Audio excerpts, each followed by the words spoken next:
पावसाळा ऋतूला सुरुवात होऊन जेमतेम 2 महिन्याचा कालावधी होत आहे।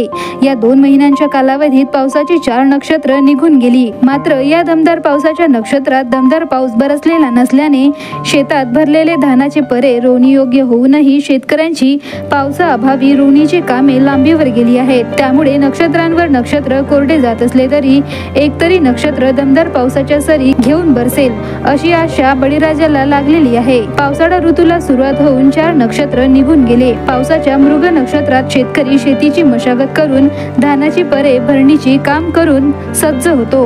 मात्र पावसाच्या 4ही नक्षत्रात दमदार पाऊस न पडल्याने शेतात पाणी साचलेले नाही। 4ही नक्षत्रात जेमतेम पावसाच्या सरी पडल्या।